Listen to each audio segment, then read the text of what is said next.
Hello everyone, स्वागत है आप सभी का। यहाँ पर जो है आपको एक अपडेट देना है। ये अपडेट जो है एक जॉब वैकेंसी के रिगार्डिंग है। ठीक है, तो यहाँ पे देखिएगा, कार्यालय प्राचार्य एवं नोडल शासकीय औद्योगिक प्रशिक्षण संस्था कवर्धा ITI कवर्धा द्वारा यहाँ पे एक जो है प्रेस विज्ञप्ति जारी की गई है, जो कि जॉब के रिगार्डिंग है। जॉब जो है ना, वो है मेहमान प्रवक्ता गेस्ट लेक्चरर का। तो पूरा डिटेल हम देखने वाले हैं कि भाई आप किस तरह से अप्लाई कर सकते हैं, कब तक इसका लास्ट डेट है।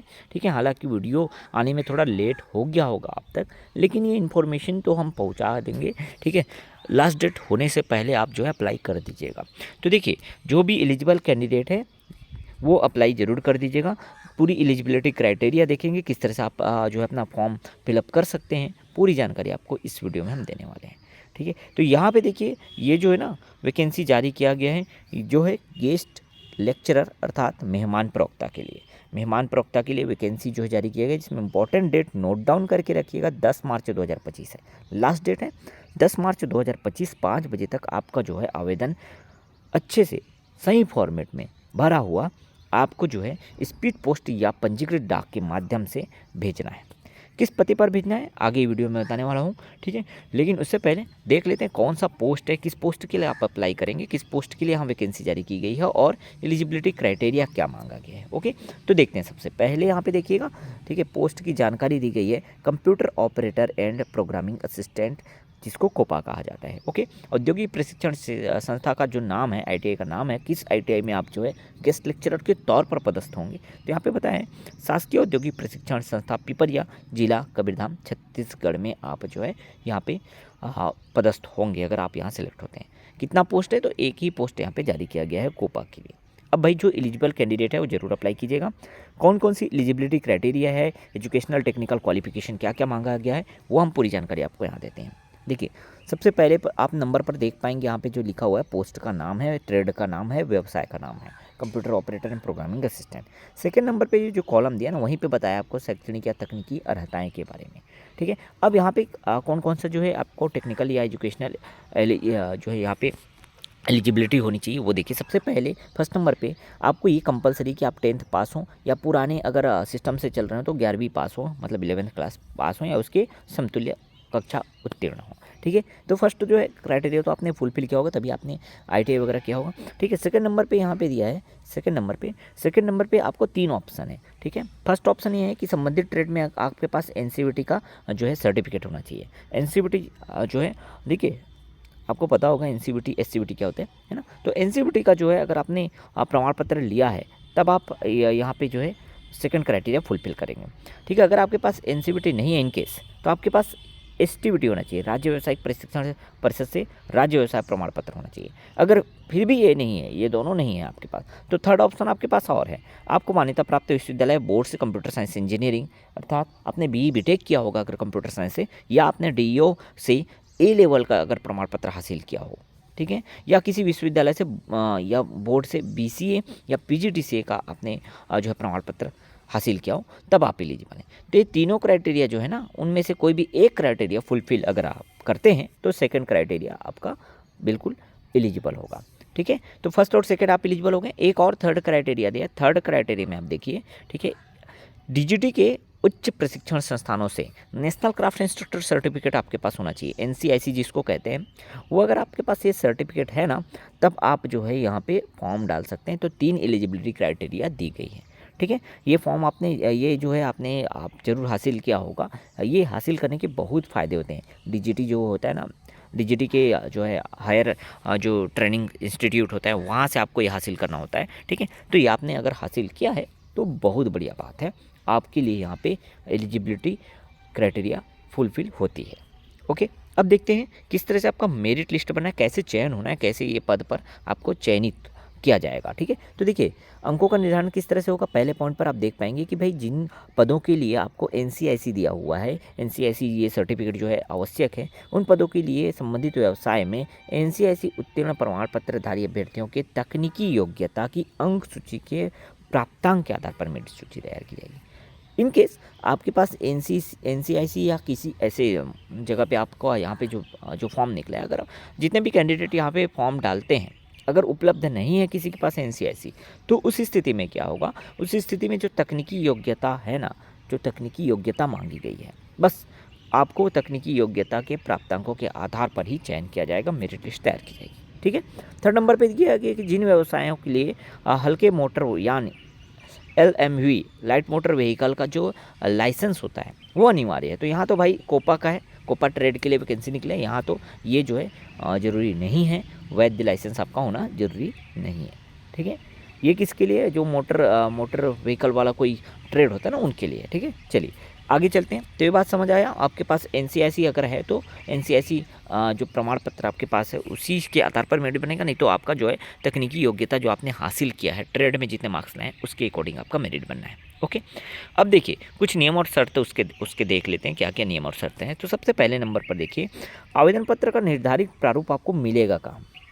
तो आवेदन पत्र का निर्धारित प्रारूप आपको एक एड्रेस दिया है, ध्यान से देखिएगा, कार्यालय प्राचार्य शासकीय औद्योगिक प्रशिक्षण संस्था कवर्धा, ग्राम तारो, खैरबना, जिला कबीरधाम से आपको यहाँ पे फॉर्मेट मिल जाएगा, एप्लीकेशन फॉर्मेट।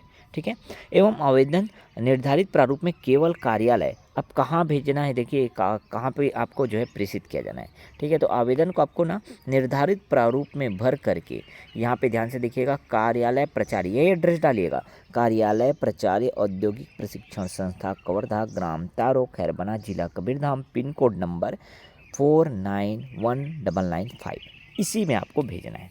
और लिफाफा जो रहेगा ना आपका, जो लिफाफा, जिस लिफाफे पे आप एप्लीकेशन फॉर्म डालेंगे उसके ऊपर में व्यवसाय, विषय या ट्रेड का नाम आपको लिखना है, और जिस संस्था के लिए आप आवेदन कर रहे हैं वो लिखना अनिवार्य है। क्लियर हुआ ना, समझ आया यहाँ तक बात। ठीक है, ये बहुत इंपॉर्टेंट है, क्योंकि आपका फॉर्म तभी पहुँच पाएगा, आप तभी वहाँ पे जो है आप जो है अपना दावा लगा पाएंगे कि भाई पहले आपका एप्लीकेशन तो पहुँचे। तो आपको ये ना जो जानकारी दिया गया है, ये जो नियम शर्तें हैं वो अच्छे से समझ लेना है, कहाँ भेजना है, किस प्रारूप में आपको भेजना है वो आपको अच्छे से समझ लेना है। क्लियर हुआ ना, ठीक। आगे देखें, आवेदन करने से पूर्व जो नियमों को पूरी तरह से आप अच्छे से पढ़ लें, अपूर्ण, अस्पष्ट या त्रुटिपूर्ण आवेदन मान्य नहीं किए जाएंगे। ठीक है, आवेदक को छत्तीसगढ़ का, इस राज्य का जो मूल निवासी होना अनिवार्य है, इसमें आरक्षण संबंधी कोई भी नियम लागू नहीं होगा। ठीक है, एवं अवकाश की कोई पात्रता नहीं होगी। आगे चलें, प्रचलित सेवा भर्ती नियम उल्लेखित तकनीकी योग्यता के प्राप्तांकों के मेरिट के आधार पर चयन सूची तैयार किया जाएगा। अनुभव आवश्यक नहीं है, साफ साफ किया गया है कि यहाँ पे एक्सपीरियंस नहीं मांगा गया है। ओके ना, समझ आया। ठीक है, आगे और देखते हैं, प्रचलित सेवा भर्ती नियम में जिन पदों के लिए NCIC जो उत्तीर्ण प्रमाण पत्र आवश्यक है, उन पदों के लिए संबंधित व्यवसाय में 1 वर्षीय NCIC उत्तीर्ण प्रमाण पत्र जो धारी अभ्यर्थी है, तकनीकी योग्यता के प्राप्तांकों के आधार पर मेरिट सूची तैयार किया जाएगा। ठीक है, अगर NCIC उत्तीर्ण प्रमाण पत्रधारी अगर उपलब्ध नहीं हो पाते, उस स्थिति में निर्धारित तकनीकी योग्यताधारी अभ्यर्थी के चयन की कार्यवाही उनके तकनीकी योग्यता के प्राप्तांकों के आधार पर मेरिट सूची तैयार करके की जाएगी, जो मैंने पहले भी बताया। ठीक है, आगे देखते हैं, मेहमान प्रवक्ता या गेस्ट लेक्चरर को आवश्यकता अनुसार या अधिकतम 1 प्रशिक्षण सत्र हेतु जो है आमंत्रित किया जाएगा। मतलब आपको 1 साल के लिए कह सकते हैं ये बुलाया जा रहा है। ठीक है, पदों की संख्या घटाई या बढ़ाई जा सकती है, समाप्त भी की जा सकती है। ठीक है, वो तो भाई इनके ऊपर है, संस्था के ऊपर है। ठीक है, वांछित प्रमाण पत्रों एवं अंक सूची की स्वप्रमाणित, ध्यान रखिएगा, सेल्फ अटेस्टेड होना चाहिए। ठीक है, उसका जो फोटोकॉपी आप लगाएंगे सेल्फ अटेस्टेड होना चाहिए। स्पीड पोस्ट या पंजीकृत डाक के माध्यम से ही आप जो है आवेदन जमा करेंगे। ठीक है, उस और एग्जैक्ट डेट से पहले आपको जमा करना है, जो डेट दिया लास्ट डेट 10 मार्च। ठीक है, उससे पहले, उसके बाद अगर आपका आवेदन पहुँचेगा तो कोई किसी भी तरह का आवेदन जो है आपका स्वीकार नहीं किया जाएगा। ओके, कुछ और नियम और शर्तें दिए हैं, लेकिन जो आपके लिए एलिजिबल है हम उसी को देखने वाले हैं। ठीक है, जैसे कि यहाँ पे पृथक पृथक संस्था के लिए, तो भाई एक ही संस्था के लिए तो यहाँ पे आवेदन मांगा है, तो अभी तो पृथक पृथक वाली कोई बात ही नहीं है। ठीक है, ठीक है, तो ये जो अभी जारी किया गया ना, इस जिस एप्लीकेशन में या जिस प्रेस विज्ञप्ति की हम बात कर रहे हैं उसमें तो एक ही संस्था के बारे में बोला गया। ठीक है, चलिए आगे देखते हैं। और ठीक है, जो स्टेनोग्राफर वगैरह के लिए ये जानकारी दिया है, ये भी हमारे काम का नहीं है। ठीक है, ये हमारे काम का नहीं है। ठीक, आगे और देखते हैं, कुछ काम का जानकारी हमको जो मिलेगा, ये देखिए 12 नंबर पॉइंट पे हमको मिलेगा कि चयन तकनीकी योग्यता की मेरिट के आधार पर होगा। चयन सूची संस्था के सूचना पटल पर जो है चस्पा कर दिया जाएगा। ठीक है, तो जो नोटिस बोर्ड होता है वहाँ पे आपका चयन सूची डाल दिया जाएगा। समझ रहे हो। ठीक, आगे देखिएगा, मेरिट चयन सूची अनुमोदन पश्चात ही दूरभाष द्वारा सूचना के आधार पर मेहमान प्रवक्ता आमंत्रित कर प्रशिक्षण पूर्ण कराया जाएगा। किसी प्रकार की नियुक्ति पत्र नहीं दिया जाएगा। तो आपको ध्यान रखिए, यहाँ पे किसी भी तरह का अपॉइंटमेंट लेटर या नियुक्ति पत्र नहीं दिया जाएगा। डायरेक्ट आपको कॉल किया जाएगा। जब आपका मेरिट लिस्ट बन जाएगा, आप सेलेक्ट हो जाएंगे, तो आपको कॉल कर दिया जाएगा, ठीक है, कि भाई हाँ आकर के आप जो है ज्वाइन कर लीजिए, ठीक है। आगे देखते हैं। आमंत्रित उम्मीदवारों के पद के विरुद्ध शासन द्वारा नियमित जो है स्थानांतरित संविदा कर्मचारी की पदस्थापना किए जाने की स्थिति में उन पदों पर आमंत्रित मेहमान प्रवक्ताओं की सेवाएं स्वतः समाप्त की जाएगी। ये बात है, ठीक है। तो कोई अगर आपका रेगुलर भर्ती आ जाता है या संविदा वाले आ जाते हैं, तो भाई ये मेहमान प्रवक्ता वाला जो है आपका जो गेस्ट लेक्चरर का यहाँ पे जो पोस्ट है ना, वो सीधे सीधे समाप्त कर दिया जाएगा, ठीक है। अगर आप यहाँ चयनित होते हैं, आपका चयन होता है, तो भाई आपका पेमेंट क्या रहने वाला है वो देखिए। तो मेहमान प्रवक्ताओं को प्रशिक्षण कार्य के लिए प्रति घंटे 140 रुपये, मतलब 140 रुपये प्रति घंटे की दर से, ठीक है, प्रति कार्य दिवस अधिकतम 5 घंटा, ठीक है। तो 140 रुपये की दर से 5 घंटा आपको पढ़ाना है, ठीक है। 1 घंटे का 140 रुपये है गया, तो आपका 700 रुपये एक दिन का जो है आपका यहाँ पे पेमेंट बनेगा, ठीक है। लेकिन 700 रुपये आपका जो बनेगा ना, उसमें भी अधिकतम पूरे महीने में 15,000 रुपये अधिकतम मानदेय होगा। उससे जो है ज़्यादा आपको पेमेंट नहीं मिलेगा, जो कि समय समय शासन द्वारा जो है जारी आदेश है, उसके अनुसार ये परिवर्तनीय है होगा। लेकिन यहाँ पे जो बात बताई गई है कि भाई 140 रुपये की दर से, प्रति घंटे की दर से आपको पेमेंट किया जाएगा, ठीक है। एक दिन में अधिकतम आपको 5 घंटे ही दिए जाएंगे, ठीक है। 5 घंटे का आपको लेक्चर देना होगा, ठीक है। और यहाँ पे जो है अधिकतम मैक्सिमम पेमेंट आपका 15,000 रुपये होगा, ठीक है। ओके, यहाँ तक समझ आ गया।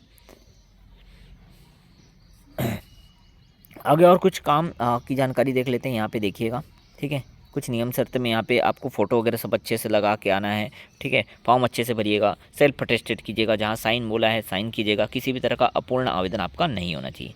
ये है आवेदन पत्र का प्रारूप, ठीक है। इसको आप प्रिंट निकलवा सकते हैं, ठीक है, या आप किसी भी कंप्यूटर सेंटर में जाएंगे ना, उनके पास ये उपलब्ध रहता है, क्योंकि उनको जानकारी रहता है भाई, ठीक है, कि भाई हमारे ज़िले में या इस ज़िले में जो है ये वैकेंसी आई हुई है, ठीक है। तो ये जो है ना, इस एड्रेस पे आपको भेजना है, ठीक, समझ गए।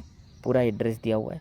एड्रेस तो मैं पहले ही बता चुका हूँ, यहाँ आपको फ़ोटो लगाना है, ठीक है। विषय आपका दिया हुआ है, नाम वगैरह आपका अच्छे से डालना है, कौन से ट्रेड के लिए, आपका नाम क्या है, पिता का नाम, जाति क्या है, ये सब अच्छे से आपको फिलअप करना है, ठीक है। अच्छे हैंड राइटिंग में, साफ़ सुथरे हैंड राइटिंग में आपको फिलअप करके पूरा एप्लीकेशन फॉर्म जो है फिलअप करके आपको फिर यहाँ पे भेजना है। भेजना कैसे, तो या तो आप स्पीड पोस्ट के माध्यम से भेजिएगा, या तो आपको जो है पंजीकृत डाक के द्वारा यहाँ पे एप्लीकेशन फॉर्म भेजना है, ठीक है।